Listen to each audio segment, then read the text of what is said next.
Eddie, thank you. And those of you who've been trying to get meetings with my office in the last few weeks will know that we really are working out flat out.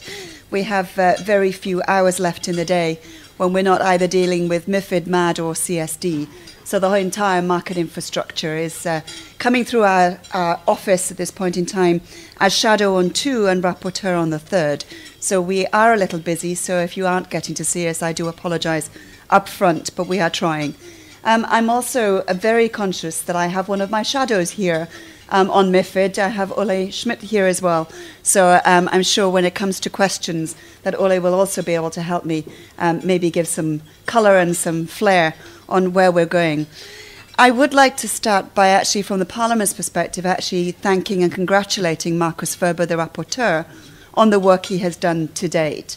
I don't think anybody, myself included, thought we could move as rapidly as we have through the parliamentary process to try and get to a conclusion by July for the committee. We are at a stage where Mr. Ferber has produced so far 7 sets of compromise text on different areas of MiFID, and so far there does seem to be a huge amount of political consensus amongst many of those different areas. And it's probably fair to say, and I think it's a case of giving credit where credit is due, we started with a reasonable document from the Commission. This was a good text to begin with. And despite the 2,146 amendments from the committee, I can say that this is actually a much smaller number than it would have been had the document not been solid to begin with. Many of those amendments, they may sound like a lot, are clustered on certain fields.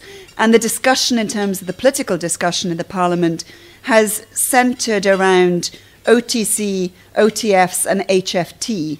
So that's the type of discussion that's taking up a disproportionate amount of the time that we have at the moment in the discussions in Parliament.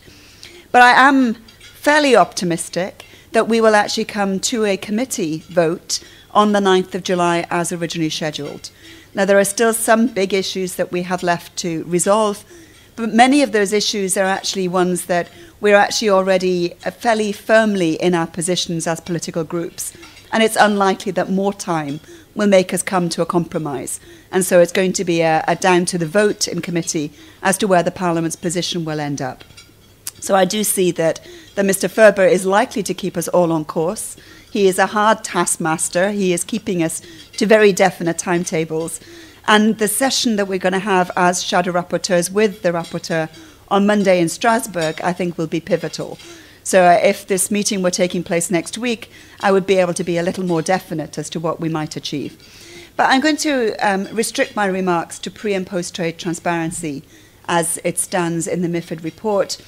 And I'm going to actually talk about the equities regime separately from the non-equities so that I don't confuse the two, and I do believe that they are different and need to be treated differently. I know from the packs in front of you that I've just looked through, other speakers after me have all got slides. So you're going to have a lot more detail from them, so I will keep this to some very specific points that I can maybe pick up on the panel afterwards with some Q&A. But in terms of equities and the pre-trade transparency regimes, I think it's fair to say that there is a broad acceptance, and certainly I accept, that the existing system of 4 waivers is actually a sensible place to be, and that effectively, so long as trades don't have an impact on price discovery, we need to actually make sure that those large in size can actually have suitable treatment. And I think those 4 waivers, as they are in MiFID I, are actually workable. And the original reasoning behind having them still holds. And I think it's also clear that even though they are necessary, there are certain interpretations that have happened in certain member states that maybe need to now actually come to one unified interpretation. And I think the role of ESMA in writing technical standards will be a huge help in making sure that this actually comes about this time round. So I don't think we need to move too far from where we already are with those particular waivers. Maybe the implementation phase is where most of that work needs to be done.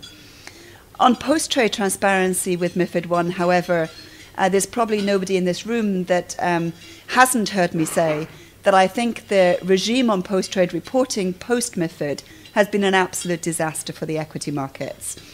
The transparency requirement and concept hasn't been enough. There was a an accepted norm here that if we put in place MiFID I for more competition, that the reporting mechanisms would continue. Obviously, that has not been the case for equities. And reporting trades to a venue, not specifying how or where they need to go and what the purpose of that is, didn't seem to be enough. And certainly the market has not come forwards with a consolidated tape equivalent in the time that MiFID I has been in implementation stage. I am really quite concerned that we need to find a solution here. The Commission have come forwards with a competitive situation where we have the competing APAs and then we have consolidated tape providers who on a competitive basis can then put their offering out there. I'm prepared to actually see that this works.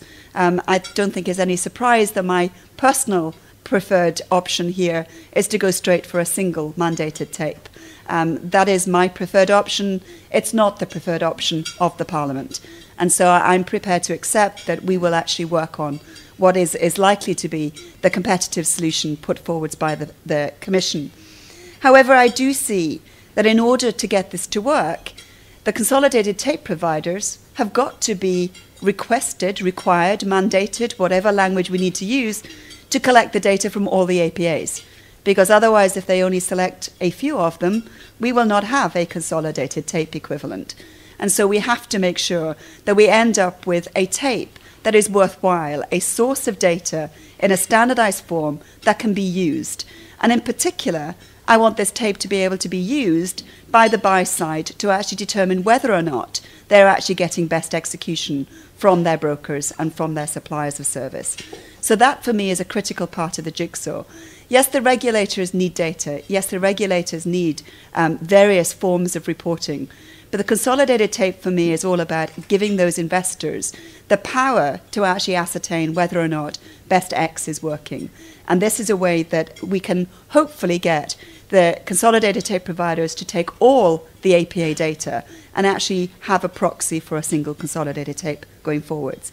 Now, equities, I think, is the easy bit, because we already have a system in place which isn't working properly, and we can see where the fixes need to be. It's a case of how we get to the end point. In non-equities, I think the dangerous thing here is going to be to take the equities template and try and put it into the non-equity space, particularly in the different bond markets. I'm very concerned that we're going to start from a point where we think the equity model is the right model for the bond markets. We all know that the sovereign bond markets and the corporate bond markets, indeed, are all in Europe at the moment in a very sensitive place. And the last thing I want to do is to cause too much disruption to them.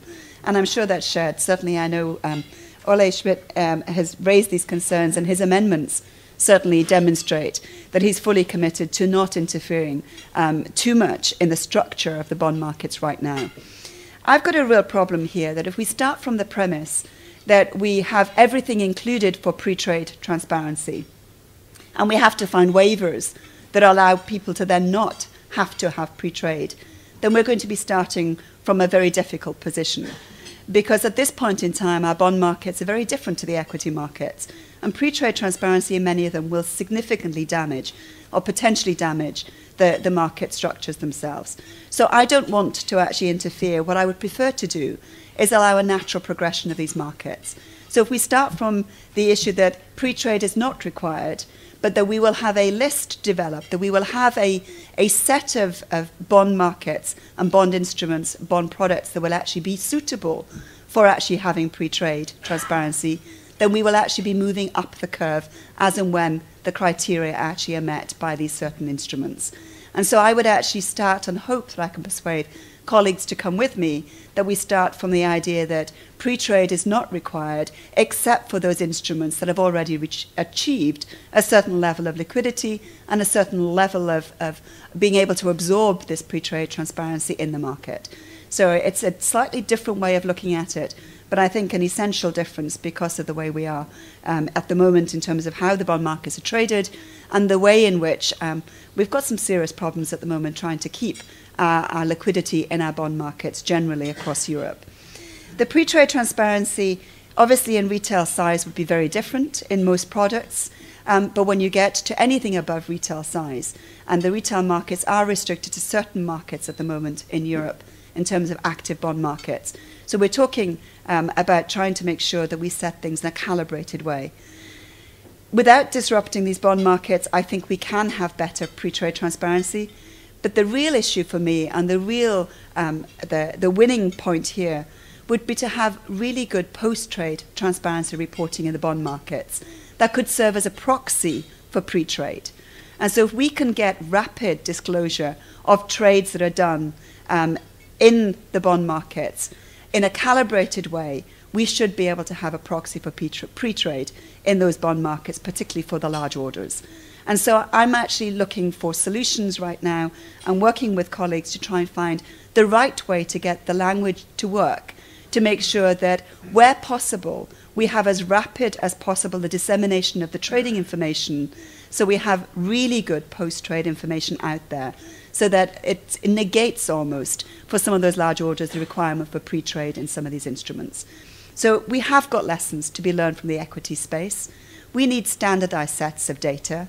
We need to have a format by which everybody reports the data in a set way so that we can actually have this consolidated into a usable form in the non-equity space from day one. And I think that is a strong lesson that we can actually learn from the space of the equities.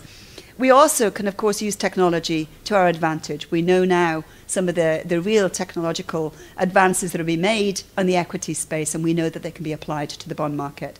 So I hope we will see the emergence of a post-trade tape for the bond markets fairly soon.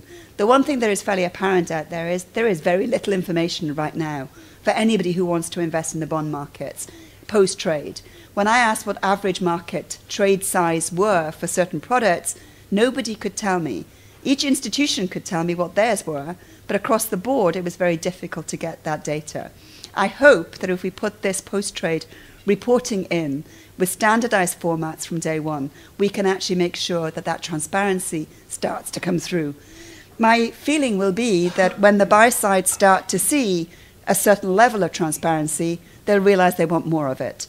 And so I think the market pressures will be there to actually improve the transparency in a fairly rapid way as things progress. But that gives us a market solution rather than us trying to legislate for it. So that would be my preferred solution. I'm going to stop here because my conclusion is that equities and the non-equity space really are different. And I'm hoping that we can actually think of them in a different way for the pre- and post-trade transparency regimes.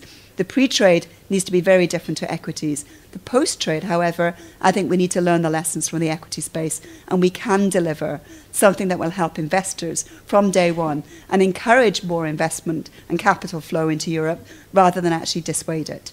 I know you've got lots of interesting presentations with slides to keep you all occupied, so I'm going to stop here and I look forward to the questions later. Thanks.